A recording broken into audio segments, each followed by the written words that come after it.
old road for miles and miles. You've been hearing the same old voice till the same old lies. If you're trying to fill the same old holes inside, there's a better life. There's a better life.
Did you also notice, look at the choir, they're all in red today, right? Isn't it great? I love it. So Jenny tells me that she suggests a color or clothes that they should wear. And as we all know, Jenny is someone who demands to be fun, right? And we like that from our music person, and we love it for our choir. And my goodness, Sharon, you did a great job with the sermon. Thank you. I mean, the sermon. The solo. And you might do a good job with the sermon, too.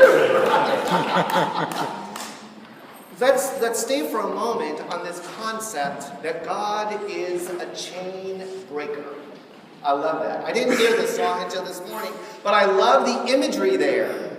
That God is a chain breaker. That it is all about God's business, that the chains and the things that we are bound to, that those things be loosened up, and that the chains are broken, right? And that they can, through time and in time, we can rid ourselves of those painful things that cause us brokenness in our lives, misunderstanding, confusion, right? Things that cause us pain. I believe that those things can be taken from us and that we can learn from them as we keep our eyes on God, just as we've been talking about. The last 2 weeks ago, I talked about focusing on God, staying fixed on your faith, looking at the origin of your faith. And the divine one will always bring you to places where you can understand. And then last week, we talked about making sure that we have time to rest, right? That rest is good, right? And that as we demand that we have time for rest, that helps our attitude, right? It helps us experience the divine presence of the Holy One in new ways. We cannot expect to see things when we are overwhelmed. We cannot see or experience the goodness of God because we are tired. That's a very human reaction, tiredness. And I must say, I enjoyed having Monday off. And so I practiced having a Sabbath day. The goal is for us to carve out time in our daily schedules and what we're doing each day to have a continual time for Sabbath, right? So that we can be filled. And then today, we're back in Mark's gospel, Mark's story, and Jesus appears to be offensive. But what Jesus was really doing was breaking a chain. Breaking a chain. So let's set up the gospel, the sacred text, and break it down. So here's Jesus. He has been healing people. He told the disciples, you need time to rest. And what did he do? He made sure they were taken care of. And then the crowd kept coming in the 6th chapter of Mark. And what did Jesus do? He healed him. He did not take time out for rest himself.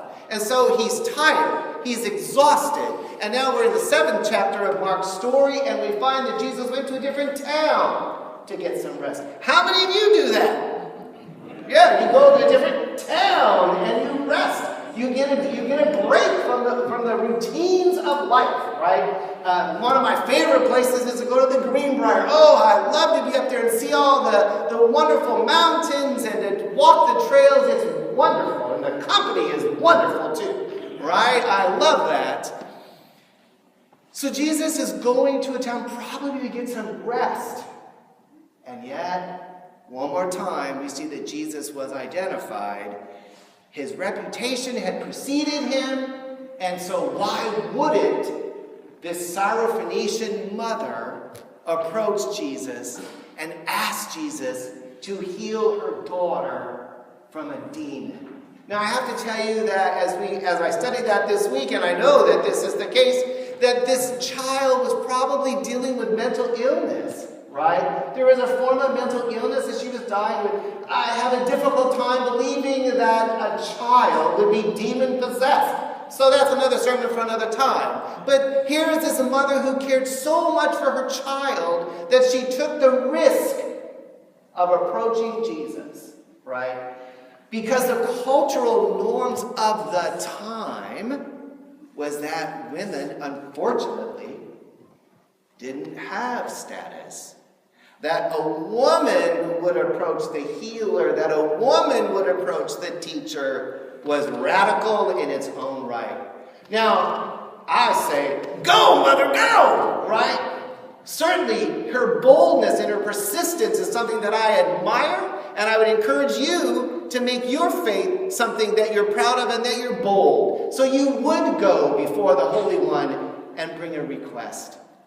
It's uncertain if she believed that she deserved to approach the Holy One, which is in its own right very painful for a lot of people.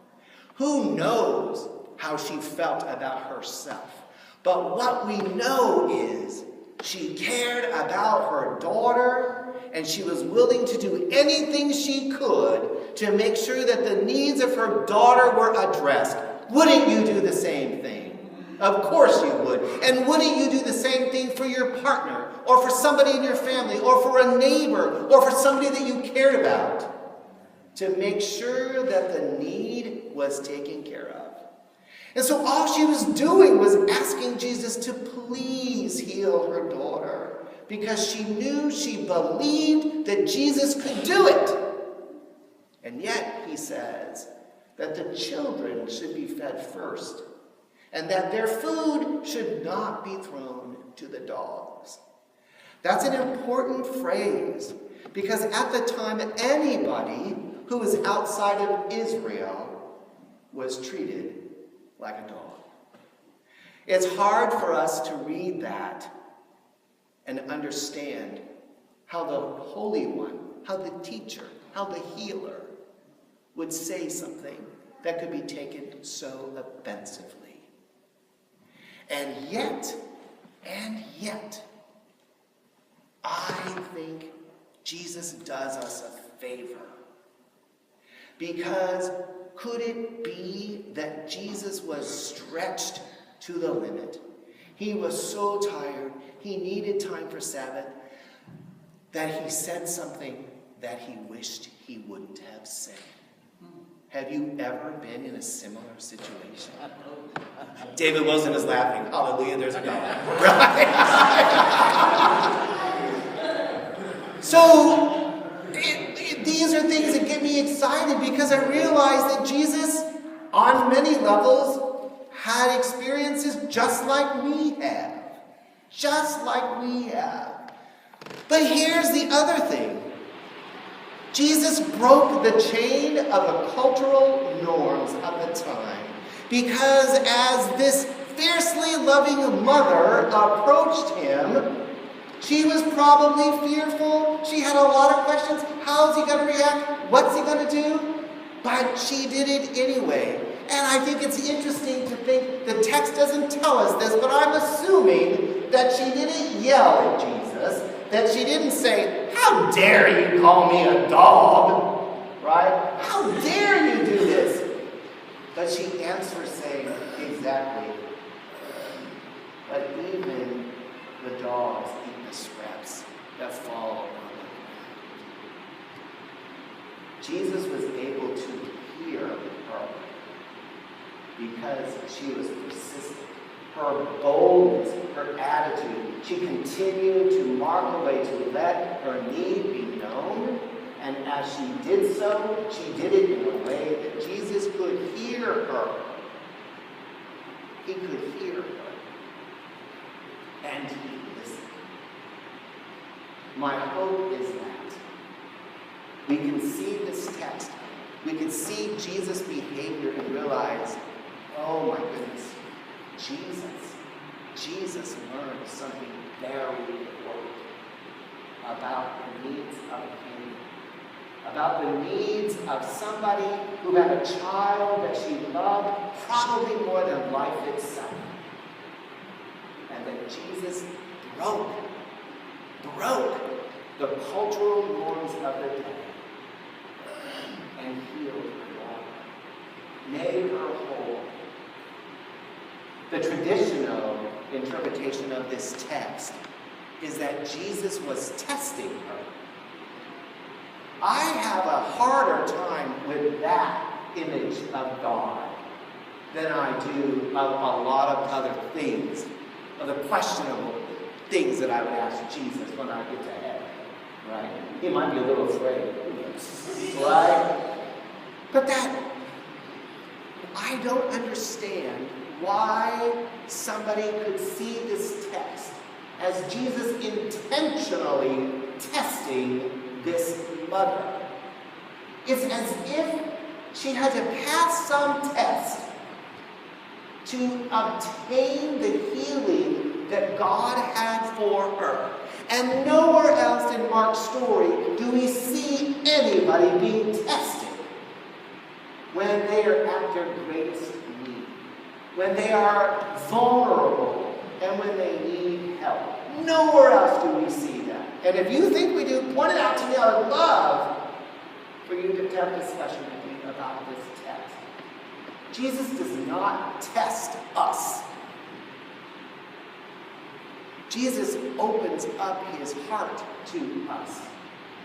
We could see in this text that Jesus models a behavior that we can learn from. Because he says to this outsider woman, "Oh, I'm sorry, I have not seen you as a human being. I have not seen you as a person that has a heartache, who deserves healing. I have not seen you as a person who deserves to know all of God's blessings just the way you are. That's pretty incredible when you think about it. And I wonder what we need to learn from this mother, from this Syrophoenician woman. What can she teach us about those who are outside the bounds of our own reality? What can she teach us about the ways that we get our needs met? What can she teach us about sharing with somebody so that they can hear us and they can understand our pains? But also, what does she teach us about faith? What does she teach us about how much we deserve? We deserve to be heard.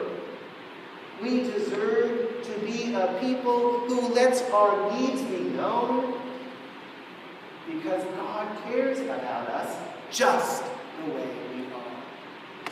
I think she also teaches us, what do we do with those who are outside our norms? Those who push our buttons. You know what I'm saying? So yeah, come on, bring it on, right? Those people that we have a hard time with, right? Notice that the behavior that Jesus models for us is not one of assuming we know what the need is, but letting people know that what the needs are, that we care about them, that we care, that we will believe for them, that God will meet their needs. So can we open ourselves up as people who care about those who are different from us? Can we open ourselves up to caring for people who think differently than we think? Can we open ourselves up to be challenged by others? And the use of the word challenge that I'm using here is not one of uncomfortability, but one that stretches our thinking. So often, we think that somebody else understands us. But the reality is, if we don't share with people what our needs are, if we don't take the risk to open up, to be real, how can people know us? You see what I'm saying? I also think it's, how do we view Jesus? How do we view the Holy One? I think sometimes we imagine that Jesus from birth to death was the same, right? That he was somebody who was born completely whole at the time, right? And that he didn't need to learn from us. And I would think in that thinking, how sad is that, right? Because Jesus learned something from this woman in this story. All of a sudden, Jesus was confronted with the fact that he himself had learned to treat people differently because of race. And that wasn't good enough anymore. That wasn't good enough. So Jesus made a difference in her life. We could take a big dose of that, right?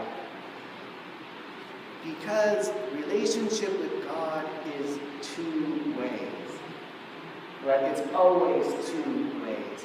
We grow when we dare take the risk of opening up. When we dare share with somebody the things that are bothering us, believing, hoping that there could be a different reality. It pains me to think that people walk around with burdens so deep that they feel like they have to be brave to even open up about them. The truth is, what we see in this sacred text is that God wants to relieve us of those things that hurt us the most, so that we can really be free of them, so that we can really put them out there and trust that God is going to make a difference. And so often, the reality is that when we believe for somebody else, when we believe that somebody else can be healed of their pain, of their brokenness, of the lies that they have been told, when we believe that for somebody else, we ourselves experience the blessing. You get what I'm saying? We ourselves get the blessing because we see God working in somebody else's life and we begin to slowly embrace the truth about God's love for us just the way we are. Just the way we are. And that gets me excited. Who would have ever believed that this church would be making a difference, a powerful difference, in the life of Richmond? One pair of shoes at a time. One can of food at a time. One meal at a time. Who would have believed that we would be in a place where people are calling us to want to meet in our home? This house that God has given us to help people understand they are blessed.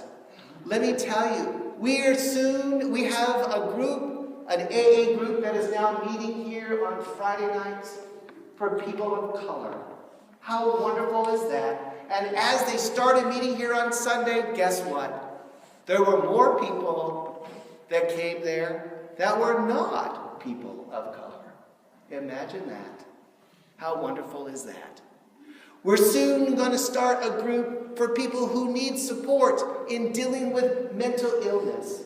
How amazing is that? Now, all of you are probably thinking, when is the pastor going to go to that group? This past week, it was confirmed that a group is going to meet here one Thursday night a month. This really gets me excited. It's the Democratic Socialist Group of Richmond. I'm like, oh, you're talking about politics? I'm there, right? You know what I'm saying? Our outreach continues to grow. Our outreach continues to grow because we believe in what we do as a church. We believe in creating a safe place and maintaining a safe place for all people to get their needs met, right? Nobody has ever turned away from this church that needs food, right? This morning you see the proof of that. We put the word out, this is what our food pantry needs, and golly gee, you brought it in. How amazing is that? But the rubber hits the road when we look at this text. A fiercely loving mother, the divine healer and teacher. They have a reciprocal relationship, and they both grew from it. How amazing is that? So the question, church, what do you need to learn from this fiercely loving mother? The work of God is among the people. Those people being stripped of life. Children being ripped from their parents at the border. Mothers and fathers who don't see their children anymore. People who live on the streets who are hungry. People that walk in this church with great need. Who are we overlooking? Who can we learn from? And how will God use these words of this very bold, persistent, faithful mother to change our lives and to change Richmond? What is it? I'm up for the journey. Will you join me? Yes. Amen. Amen.